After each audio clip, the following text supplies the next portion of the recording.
O texto de hoje está em Marcos capítulo 4, dos versos 10 a 12. São as palavras do Senhor Jesus antes de dar a interpretação da parábola do semeador. É um texto difícil de entender. Vamos buscar o entendimento possível deste texto no estudo de hoje. Vou ler o texto. Quando Jesus ficou só com os que estavam junto dele, com os 12, o interrogaram a respeito das parábolas. E ele lhes respondeu: A vós outros vos é dado conhecer o mistério do reino de Deus, mas aos de fora tudo se ensina por meio de parábolas, para que vendo vejam e não percebam, e ouvindo ouçam e não entendam, para que não venham a converter-se e haja perdão para eles. Que texto difícil, irmãos. Estaria o Senhor Jesus dizendo que a salvação é um mistério?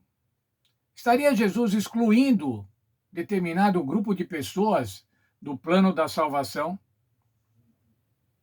Estaria excluindo o Senhor Jesus um grupo do entendimento das suas palavras? Nós temos que ver esse texto, irmão, mas vê-lo não isoladamente, mas vê-lo no contexto bíblico.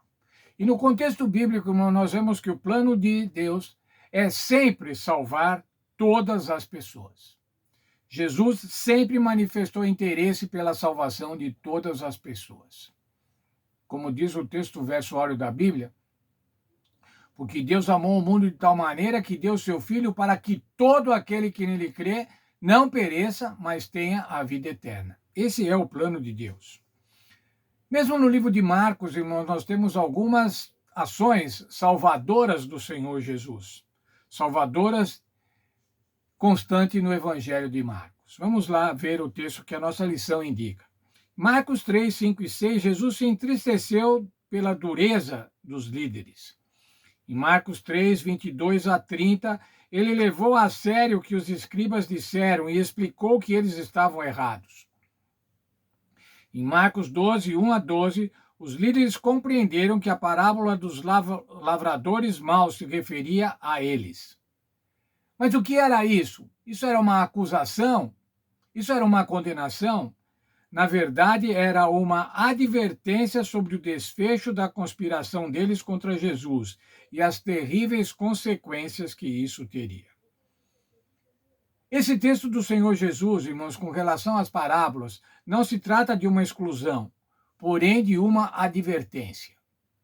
E quando nós advertimos alguém, irmãos, nós advertimos por quê? Porque nos preocupamos com aquela pessoa. Nos preocupamos para que ela não cometa alguma coisa que ela venha se arrepender. E o Senhor Jesus estava agora, então, advertindo. Jesus estava parafraseando o profeta Isaías. O profeta Isaías, no capítulo 6, quando Isaías foi chamado para o seu ministério profético. Os versos 1 a 13 mostram essa convocação. Isaías viu o trono de Deus, Isaías foi purificado e agora foi dada a ele uma mensagem. Qual mensagem? Isaías 6, 9 e 10. Então disse ele: Vai e dize ao povo: Ouvi, ouvi e não entendais. Vede, vede, mas não percebais. Torna insensível o coração desse povo, endurece-lhe os ouvidos, fecha-lhe os olhos para que não venham ele a ver com os olhos, a ouvir com os ouvidos, a entender com o coração e se converter e seja salvo. Novamente aqui, irmãos, e foi esse verso que o Senhor Jesus utilizou. Parece que Deus está falando assim: eu não quero salvar esse povo. Você vai pregar, mas eles não vão ouvir. Eles não vão ver. Vão ver, mas não vão entender. Eles não vão aceitar. É uma severa mensagem de advertência. Mas por que essa severa mensagem? Se o Senhor não se preocupasse com a salvação do povo, ele não daria advertência nenhuma, ele não daria mensagem nenhuma, mas ele estava dando essa mensagem, essa grave mensagem, essa terrível mensagem. Mas vocês vão ouvir, mas não vão entender. Vocês vão ver, mas não vão perceber. Estava dando essa mensagem porque para despertar no povo o arrependimento, para despertar no povo a responsabilidade de aceitar a palavra profética que Isaías iria propor. Veja aqui um parágrafo da nossa lição. Em Isaías 6, a mensagem destina-se a chocar o povo, despertando Israel para que se afaste do mal. A chave para compreender as palavras de Jesus é encontrada em Marcos 3,35. Para compreender os ensinos de Jesus, é necessário fazer a vontade de Deus. É isso que nos torna membros da família de Deus. Por outro lado, se os que tinham concluído que Jesus estava possuído por demônios não ouviram essas palavras. Lá em Marcos 3,35, diz assim: minha mãe, minha irmã, meu irmão, são aqueles que fazem a minha vontade, são aqueles que ouvem a minha palavra. O objetivo de Jesus, ao citar Isaías 6, que era um texto conhecido do público que estava ouvindo Jesus, era dizer que Deus não era dizer que Deus estava rejeitando as pessoas, mas que as ideias preconcebidas e a dureza delas as impediam de aceitar a verdade que salva. Ouviam, mas não entendiam.